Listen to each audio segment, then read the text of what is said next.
나의 사랑, 나의 어여쁜 자야, 일어나서 함께 가자. 아가서는 솔로몬이 지은 사랑의 노래입니다. 그러니까 아가란 노래 중에 노래, 가장 아름다운 노래라는 뜻입니다. 아가서를 우리가 육신의 눈으로 보면 솔로몬과 술라미 여인의 연애소설 같아요. 그러나 영적 눈으로 보면 신랑 되신 예수님과 신부 되신 성도들의 사랑을 표현한 것입니다. 신부된 우리와 신랑된 예수님과의 그 관계를 잘 표현해주고 있어요. 여기 술라미 여인은 피부가 까만 여인이었어요. 보잘것없는 시골 처녀였습니다. 백황목 궁에 살고 있는 솔로몬하고 비교해보면 어울리지 않는 그런 사람이었어요. 그러나 솔로몬은 술라미 여인에게 사랑을 고백해요. 아가서 1장 14절에 보면 나의 사랑하는 자는 내게 엔디게 포도원의 고멜과 송이로구나. 고멜화는 그 화장품을 만드는 데 사용되는 향기로운 꽃입니다. 그리고 아가서 2장 2절에 여자들 중에 내 사랑은 가시나무 가운데 백합화 같도다. 그러니까 솔로몬 눈에는 까만 술라미가 백합화처럼 시게 보이는 거예요. 그러니까 사랑하면은 이렇게 보이는 겁니다. 그리고 아가서 1장 15절에도 내 사랑아 너는 어여쁘고 어여쁘도다. 내 눈이 비둘기 같구나. 아가서 4장 7절에도 나의 사랑 너는 어여쁘고 암이 흐물고 없구나. 피부는 까맣고 보잘것없는 시골 처녀. 세상에서 가장 아름다운 여인으로 보는 거예요. 하나님도 우리를 보실 때 마찬가지입니다. 아름답지 못한 우리, 죄악으로 얼룩진 우리들, 세상에서 가장 아름답고 가장 사랑스럽다. 우리 가운데 말씀하시는 거예요. 가장 따뜻하고 아름다운 말로 나의 누이, 나의 신부야, 나의 사랑, 나의 비둘기야, 나의 완전한 자다. 이렇게 부르고 계십니다. 사랑하는 성도 여러분, 하나님이 우리에게 나의 사랑, 나의 어여쁜 자라고 부르고 계십니다. 여러분, 이 부름을 우리가 반응을 해야 되잖아요. 이 부름을 통해서 우리가 하나님의 그 뜨거운 사랑을 느껴야 됩니다. 이처럼 사랑하신 이 하나님의 사랑, 예수님 십자가 대속의 그 크신 사랑, 이 사랑을 우리가 알아야 된다는 거예요. 왜 우리가 하나님의 사랑의 대상이 되었습니까? 우리가 무엇이 간데 주께서 우리를 공고하시고 우리가 무엇이 간데 영화와 존귀로 간을 씌우셨냐 이거예요. 그것은 하나님의 사랑 때문입니다. 하나님이 우리를 위해서, 나를 위해서 행한 그 사랑을 우리는 알아야 돼요. 자식이 부모의 사랑을 알아야 되는 것처럼 하나님의 자녀는 그 하나님의 사랑을 진실로 잘 알아야 된다는 거예요. 청도교회 창시자였던 존 오웨는 이런 말을 합니다. 사람들은 하나님의 사랑에 대해서 너무 모르는 것 같다. 우리가 하나님을 향한 사랑이 너무 깊은 나머지 그 사랑 때문에 하나님께 대하여 상사병이 걸릴 수도 있다는 사실을 모르는 사람들이 너무너무 많다. 목마른 사슴이 시냇물 찾아 갈급한 같이 우리도 이 하나님의 사랑을 알고 또 하나님을 사랑해야 될 줄 믿습니다. 미국 코넬로 대학에서 남녀 간의 애정이 얼마나 지속되는가를 알아보기 위해서 2년에 걸쳐서 남녀 5,000명을 대상으로 인터뷰를 실시했어요. 그 인터뷰에 통계낸 결과가 남녀 간의 가슴 뛰는 사랑이 18개월에서 30개월이면 사라진다는 것을 알았습니다. 사랑하면 가슴이 반응하는 게 아니라 뇌에서 반응이 먼저 일어난다는 거예요. 대뇌에서 도파민이 분비되면서 이때는 서로 얼굴만 보는 것으로 행복감을 느낀다는 거예요. 또 사랑에 빠졌을 때 역시 신경 전달 물질인 페니에탈아민이 만들어진답니다. 이때 행복감에 빠진다는 거예요. 그래서 서로를 안아주고 싶은, 안고 싶은 그런 충동이 이제 일어난다는 거예요. 뇌와 수체에서 옥시토신이라는 호르몬이 분비됨으로써 이제 더 뜨거운 사랑을 하게 된다는 거예요. 그런데 이 남녀 간의 사랑이 얼마 시기가 지나면 그 대뇌에 항체가 생겨서 더 이상 사랑의 물질이 생성되지 않기 때문에 사라진다는 겁니다. 서서히 사라져서 자연스럽게 없어진다는 거예요. 그러니까 사랑이 18개월에서 30개월 정도면 가슴도 뛰지 않고 흥분하는 것도 없다는 겁니다. 그러니까 연인의 사랑은요, 유효기간이 있어요. 그 뒤에 물론 사랑한다고 얘기하지만 그 18개월에서 30개월 그런 사랑이 우리 사람들 관계에는 없다는 거예요. 그런데 하나님의 사랑에는요, 어제나 오늘이나 변함없습니다. 그 사랑은 우리가 이 땅에 살아가는 동안에 우리가 하나님 앞에 갈 때까지 변함없음을 믿으시길 바랍니다. 요즘 우리 주변에는요, 주님을 사랑하지 못하도록 방해하는 것들이 많습니다. 그래서 눈에 따라가는 것 많고 세상에 마음 뺏기는 것들이 너무나 많아요. 그러니까 세상 문화 속에서 영역을 잊어버리고 있다는 겁니다. 그 중에 대표적인 게 뭡니까? 핸드폰입니다. 화장실 가도 들고 가고 어디를 가도 들고 다니는, 이거 없으면 불안하게 생각하는 거예요. 이거를 많이 보고 나서 성경을 보려고 하니까 집중이 되지 않고 잠만 옵니다. 성경을 보았다고 해도 이미 핸드폰의 그 화려함에 다 눈이 빠져버려서 들어오질 않아요. 그러니까 성도들이 현대 문명에 빠져서 하늘 영광을 다 관심이 없습니다. 오로지 이 세상에서 잘 먹고 잘 살면 된다고 생각을 해요. 생활이 기름지고 윤택합니다. 부족함이 없어요. 어찌 보면 지금 우리가 누리는 이 시기가 최고의 시기를 누리고 있을 겁니다. 그러다 보니까 우리는 저 하나님 나라, 더 좋은 하나님 나라에서 관심이 없어요. 오로지 이 땅에서 잘 먹고 잘 살다가 그냥 생을 끝나는 거, 이런 어리석은 삶을 우리가 살아가고 있다는 겁니다. 여러분, 하나님의 자녀들은요, 신랑 대신 예수님, 그의 신부라는 걸 아셔야 됩니다. 신부 될 자격은요, 오직 신랑만 사랑해야 되는 거예요. 이중 생활을 하면 절대로 안 됩니다. 세상에 나가서 열심히 일하면서도 예수님 생각하고 예수님 말씀 따라 살아가려고 노력을 해야 된다는 거예요. 왜 그래요?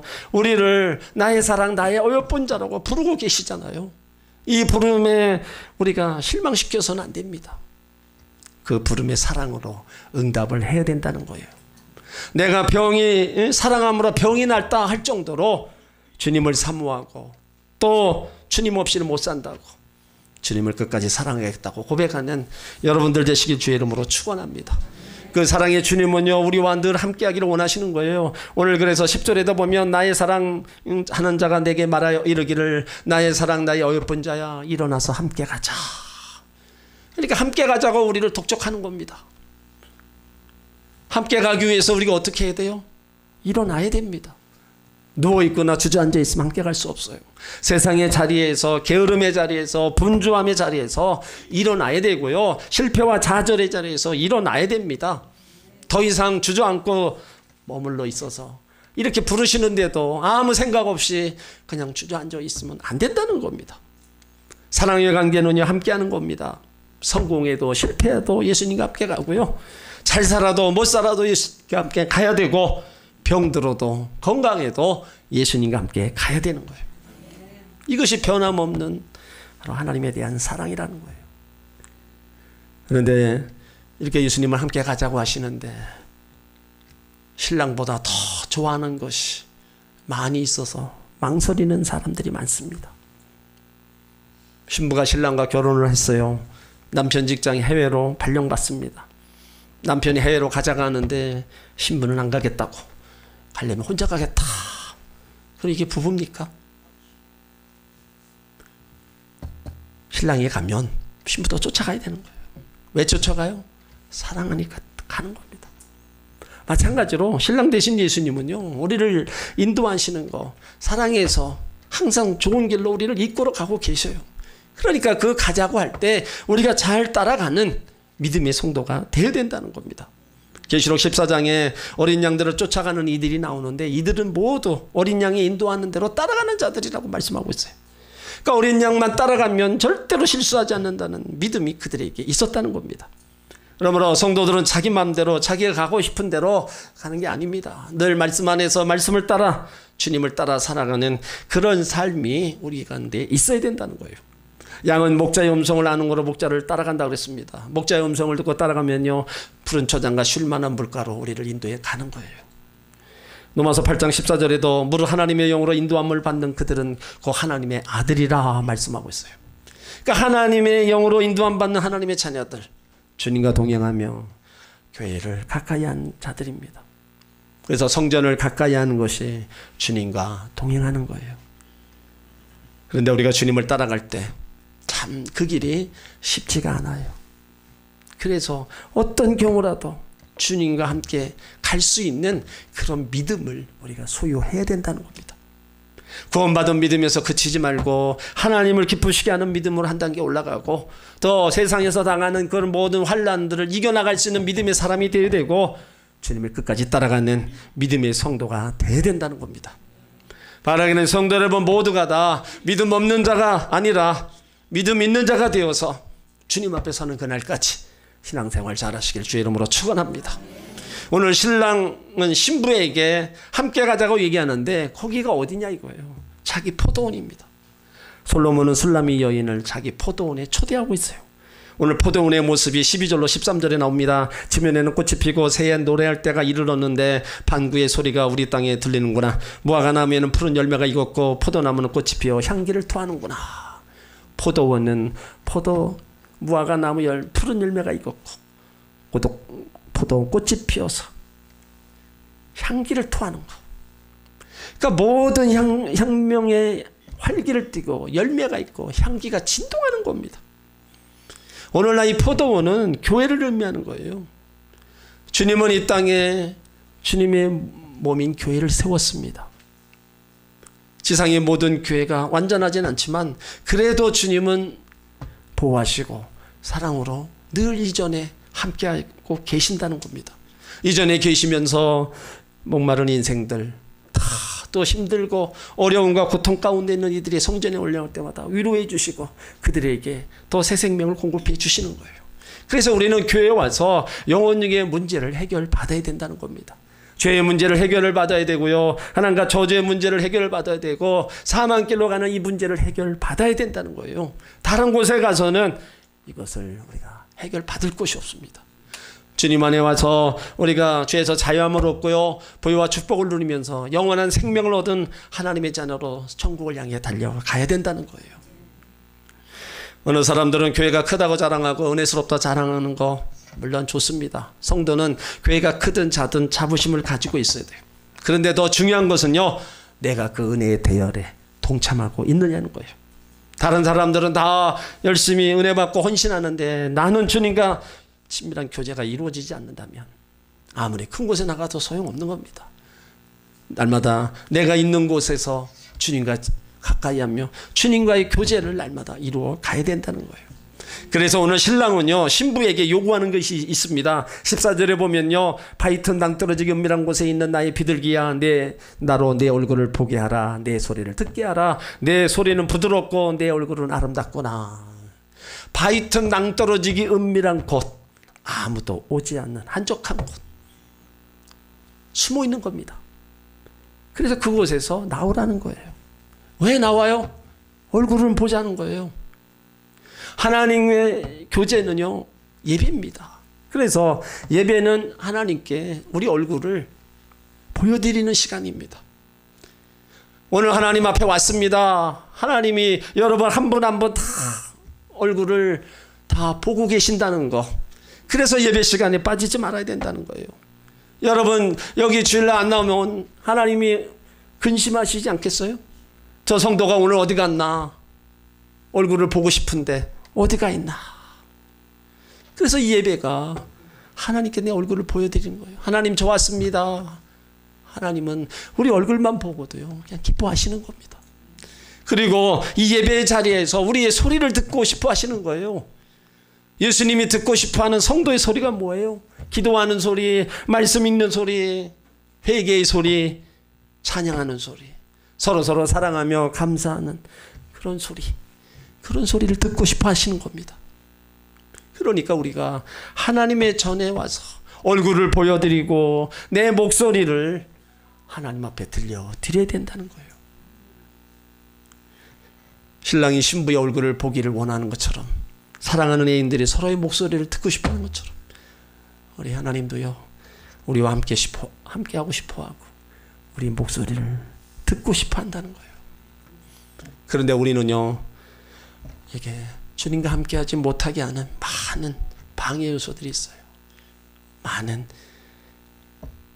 작은 여우들이 있다는 겁니다. 자, 그 여우를 우리 가운데 잡아내라고 오늘 얘기하고 있어요.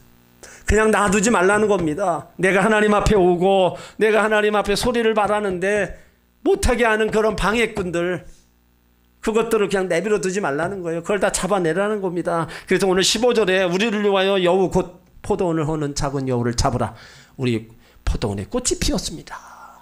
이 팔레스타인에는 여우들이 많습니다.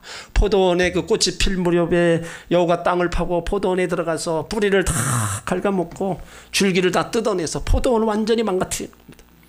여기에 포도원은 교회를 상징한다 그랬어요. 포도원을 허는 작은 여우는 사탄을 상징합니다. 그러니까 사탄은 교회가 잘 되는 것을 싫어해요. 성도들이 모여 기도하고 은혜 받는 것을 방해합니다. 교회에 꽃이 피어나고 하나가 되어서 성령 충만할 때 마귀가 한 번씩 시험을 한다는 거예요. 마귀가 여우가 포도원을 상처에 남기는 것처럼 원수 마귀는 교회에 상처를 남깁니다. 이단들이 교묘의 교회에 들어와서 믿음의 뿌리를 흔들고 성도들을 타락하게 만들어요. 인본주의, 세속주의로 들어와서 우리 성도들의 영적인 일에 집중하지 못하도록 만듭니다. 왜 작은 여우를 잡으라고 해요? 교회가 부흥되고 은혜롭게 꽃이 피었는데 작은 여우가 와서 다 헐고 있으니 잡으라는 겁니다. 또 마귀는 우리 가정들의 사랑과 평안, 행복을 싫어하기 때문에 가정을 파괴하려고 합니다. 그래서 가정 안에 있는 미움과 불안, 불신들, 이런 작은 여우들을요 다 잡아내야 돼요. 그리고 무엇보다도 원수 마귀는 우리 심령 속에 이 작은 여우들을 자꾸 심어 놓습니다. 우리 속에 은밀히 들어오는 작은 여우들이 뭐가 있겠어요? 부정적인 생각, 여러분 작은 여우입니다. 사람은 종일 자기가 생각하는 그 생각을 이루는 겁니다. 생각은 지극히 작은 것이지만 우리의 운명을 좌우할 만큼 무서운 결과를 가져와요. 그래서 부정적인 생각이 나의 심령과 삶을 망치기 전에 빨리 잡아내야 된다는 겁니다. 행복한 가정을 이루고 사업을 성공한 사람들, 아름다운 행복의 그 꽃을 피우는 사람들은요 자기 마음속에 있는 부정적인 그 생각의 여우들을 다 잡아낸 사람들입니다. 그래서 할 수 있다고 생각하는 사람, 할 수 있다는 생각 때문에 그 모든 것을 할 수 있고, 할 수 없다고 생각하는 사람은 그 생각 때문에 모든 것을 할 수 없다는 거예요. 그러니까 우리 속에 있는 이 부정적인 생각, 이것으로 인해서 자꾸 우리는 다른 길로 가고 실패의 길로 가는 거예요. 이런 작은 여우들을 빨리 잡아내야 된다는 거예요. 그리고 내 마음속에 있는 이 게으름의 작은 여우도 잡아야 됩니다.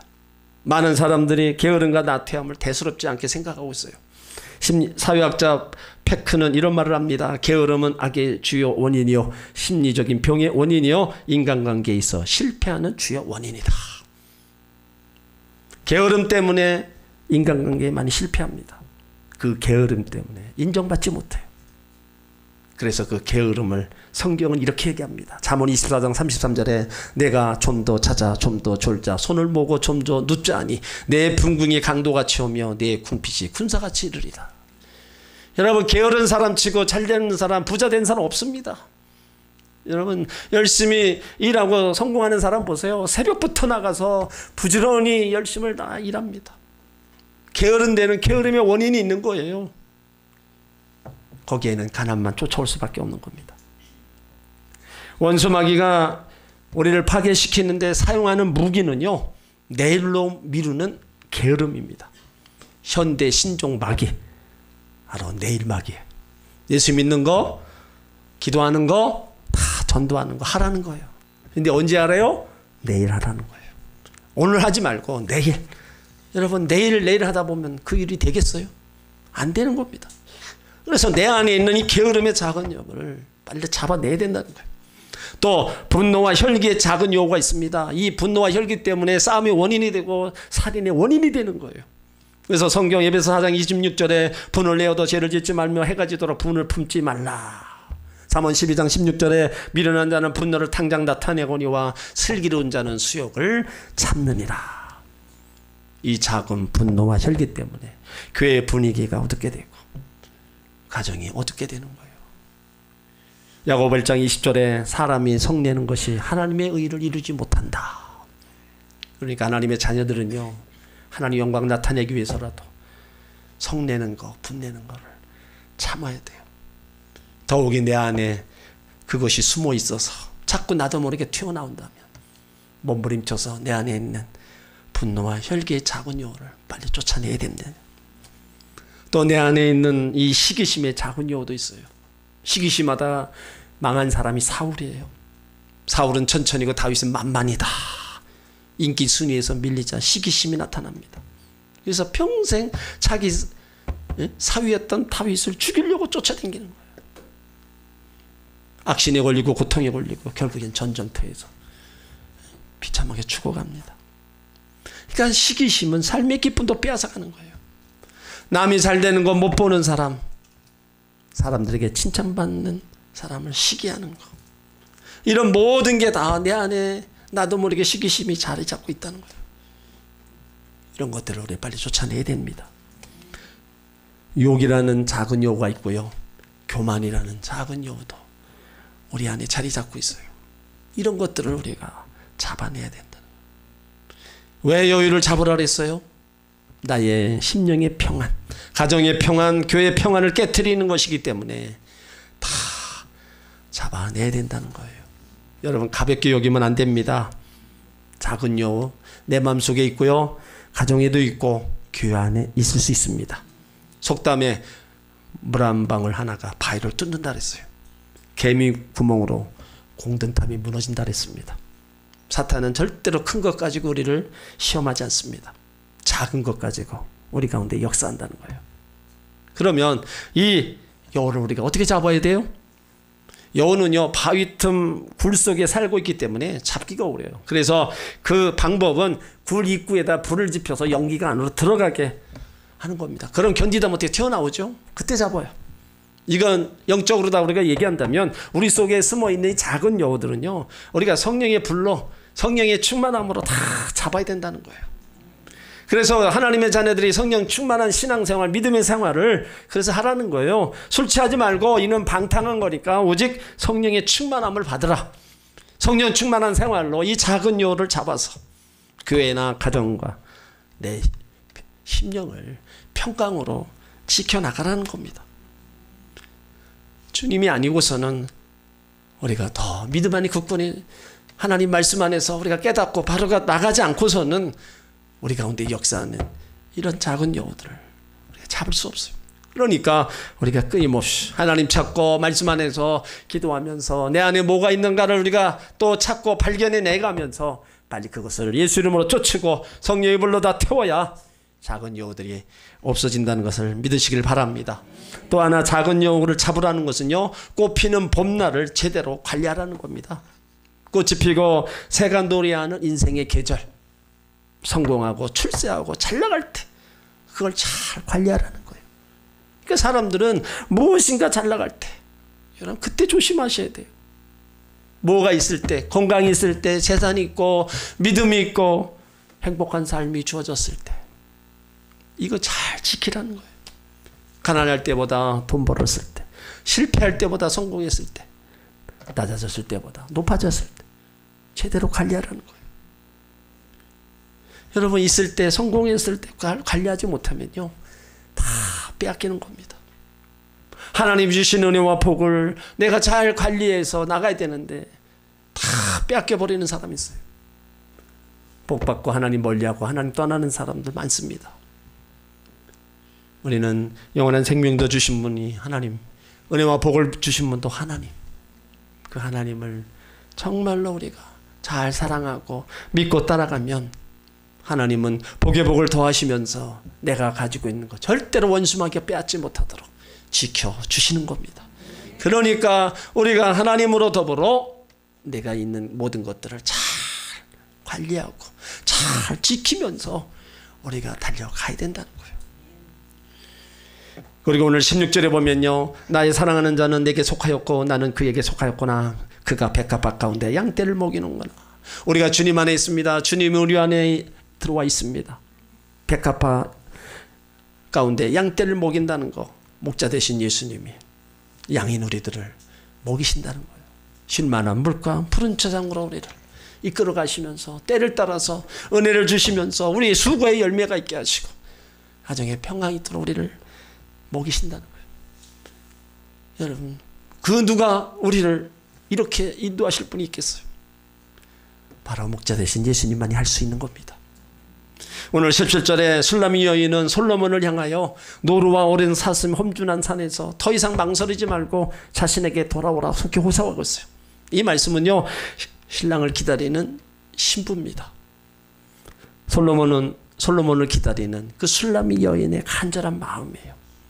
이것은 곧 주님이 오심을 기다리고 또 고대할 우리들의 모습이기도 하는 겁니다.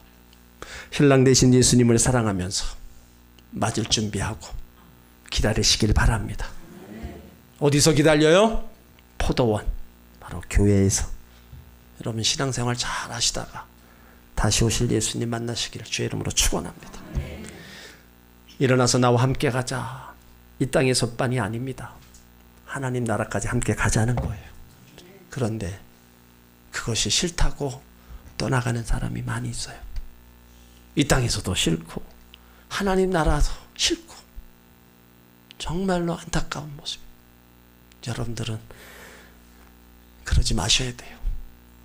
하나님으로부터 받은 영원한 생명, 저 하나님 나라를 잘 간직하고 우리가 주님 오실 때까지 우리가 하나님 앞에 있으면서 믿음의 길을 갈 때 주님 오신 그날에 우리를 다 양팔 벌려 우리를 품어주시고 안아주신다는 거예요.